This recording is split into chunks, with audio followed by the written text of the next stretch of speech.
So hey guys, this is Anurag and welcome to geeks 2.0। तो आज की वीडियो में हम जा रहे हैं बात करने की who will get the benefit of this appraisal. बहुत दिन से ये कहानी चल रही थी अप्रेजल से रिलेटेड की सेल्फ एंड रिव्यू, ये कमेंट भरिए and self and review next का। ये आपको कई बार मैसेज रिसीव हुआ होगा। जिनकी ऑनबोर्डिंग नहीं हुई है उनको ऑब्वियसली ये बातें नहीं पता होंगे अप्रेजल से रिलेटेड, पर इस वीडियो में आपको ये पता चल जाएगा कि इंक्रीमेंट का क्या सिनेरियो है, कब कैसा क्या आगे चलने वाला है आपका भी।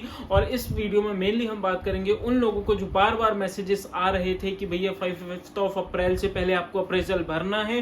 तो आज की वीडियो में हम ये बात नहीं करने वाले कि अप्रेजल भरा या ना नहीं भरा आपने, जैसा जो भी है। हम इस वीडियो में बात करने वाले हैं कि भैया किसको बेनिफिट होगा, किन लोग हैं जिनको बेनिफिट होगा इस अप्रेजल से और किन लोग हैं जिनको बेनिफिट कुछ भी नहीं है इस अप्रेजल को भरने से या भरने के बाद नहीं भी।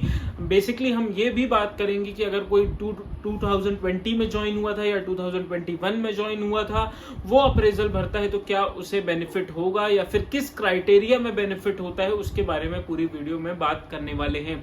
देखो, पहली बात तो ये कि अप्रेजल का सिनेरियो आप सबको पता है, मतलब मोस्टली अब तो एक बच्चे को बोल सकते हैं कि ये चीजें पता है कि नॉर्मली सा हमें कुछ अपने अचीवमेंट्स जो हमने किए, मैंने ऑलरेडी वीडियो भी बनाई हुई थी। अप्रेजल में आपको मेंशन क्या करने होते हैं, आपने जो अचीवमेंट्स किए हुए हैं अपने पिछले क्वार्टर में, मींस पिछले 3 मंथ्स में, जैसे जनवरी फरवरी मार्च में आपने कौन कौन सी स्किल अप की, कौन कौन से आपने स्किल सीखे, कौन कौन सी आपने ट्रेनिंग करी या फिर कौन से आपने कस्टमर से आपको ये अप्रिसिएशन मिला, मतलब जितनी चीजें आपको वहां पे मेंशन करनी होती है। उसके बाद आपके मैनेजर उसको रिव्यू करते हैं, आपको कमेंट देते हैं एंड आपको रेटिंग देते हैं। उस बेसिस पे आपका इंक्रीमेंट होता है। 3 स्टार एवरेज रेटिंग मिलती है एंड 4 स्टार भी नॉर्मल लोगों को मिल जाती है, लेकिन इतने लोगों को नहीं, पर 3 स्टार एवरेज मिल जाती है। उसमें कुछ 4 to 5% शायद इंक्रीमेंट अभी चल रहा है ऐसा कोविड के सिनेरियो में, एंड 4 to 5% का अगर 10, 12, 15 इससे ज्यादा नहीं जाता है। वो हम किसी वीडियो में और बात करेंगे। अभी हम ये बात करने वाले हैं कि भैया अप्रेजल से बेनिफिट किसको है।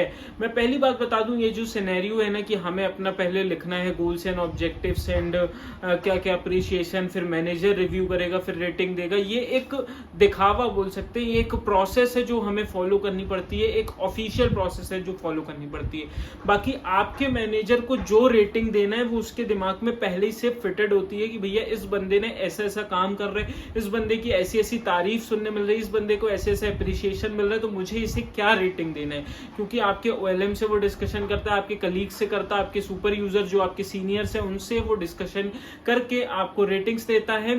ठीक, तो ये चीज तो भैया एक ऑफिशियल प्रोसेस है, दिखावा है कि हम ये प्रोसेस फॉलो कर रहे हैं, पर मैनेजर जो चाहे वही देगा। अब आप बोलेंगे अनुराग भाई आप तो बोल रहे हैं कि ये बताएंगे कि बेनिफिट किसको और आप घुमा रहे हैं बातों को।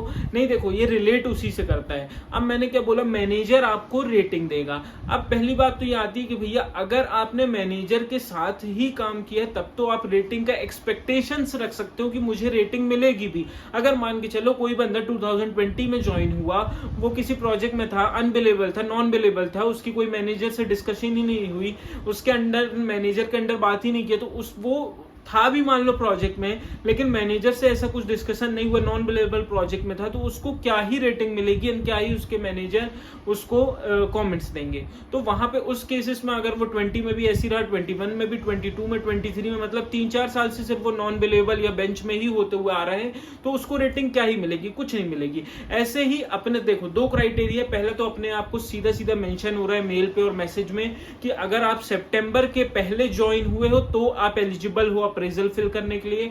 तो ये सीधी सी बात होती है कि जो 28 सितंबर को ज्वाइन हुए थे वो अप्रेजल फिल भी कर देंगे तो उनका कुछ भी बेनिफिट नहीं होगा, वो न्यू ज्वाइनी में कंसीडर किए जाएंगे, तो उनका कोई भी बेनिफिट नहीं है। अब जो सितंबर के पहले हैं, अब देखो ऐसा हो सकता है, मान के चलो कोई जुलाई में बंदा ज्वाइन हुआ, मैं WIPR0 की बात कर रहा हूँ, मैं अपने ही बैच की बात, जुलाई में कोई बंदा ज्वाइन हुआ। अब वो जुलाई से मतलब ये मान के चलो जुलाई के बाद अगस्त में तुरंत उसको प्रोजेक्ट मिल गया, वो मैनेजर के साथ कोऑर्डिनेट कर रहा है, काम कर रहा है, रेगुलर काम कर रहा है, तो भाई उसका 1 साल नहीं हुआ है फिर भी उसको अप्रेजल में रेटिंग मिलेगी, इसको बेनिफिट मिलेगा। अब आपको समझ में आ गया बेनिफिट किसको नहीं मिलेगा, जो मैनेजर के साथ काम नहीं किया हुआ है उसको बेनिफिट नहीं मिलेगा। मैनेजर मतलब ये नहीं, देखो मेरे भी प्रोजेक्ट में मैनेजर बहुत हाई लेवल पे होते हैं, उनके नीचे टीम लीड्स होते हैं जो टीम लीड को गाइड कर रहे होते हैं, पूरी टीम को, 8-10 मेंबर के टीम लीड।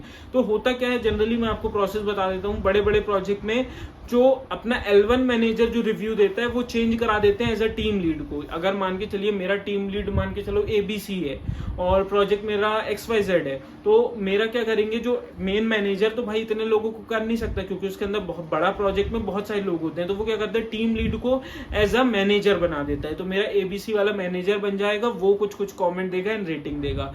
तो ये चीज होती है तब भाई देखो, अब मैनेजर तो बड़े लेवल पे बैठा है, उसके नीचे 10 लीड है, फिर 10 लीड के अंदर 10 टीम मेंबर है, मतलब 100 जन हो गए। तो वो इतने अच्छे से तो नहीं जानता कि भाई अनुराग क्या काम कर रहा है, कैसे काम कर रहा है, पर मेरा टीम लीड जो है वो हम 10 को संभाल रहे हैं, तो उसको पता है कि अनुराग कैसे क्या काम कर रहा है, इसलिए जो हमारा टीम लीड है वो दे सकता है। तो आप इससे ये समझ सकते हैं कि बेनिफिट किसको है। जैसे मैंने अपने टीम लीड के साथ काम किया और टीम लीड ही मुझे रेटिंग दे रहा है, तो मुझे बेनिफिट है कि भैया वो देखेगा अनुराग ने ये काम किया, इस एप्लीकेशन को सपोर्ट करता है, इस एप्लीकेशन में टेस्टिंग करता है, ये इतने शिफ्ट तक काम करता है, तो वो उस बेसिस पे रेटिंग देंगे।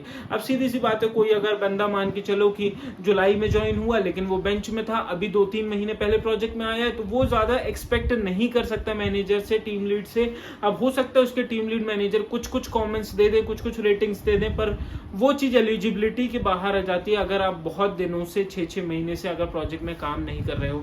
तो होप सो आपको ये समझ में आ गया होगा कि अप्रेजल से बेनिफिट किसको मिलेगा एंड किसको नहीं मिलेगा।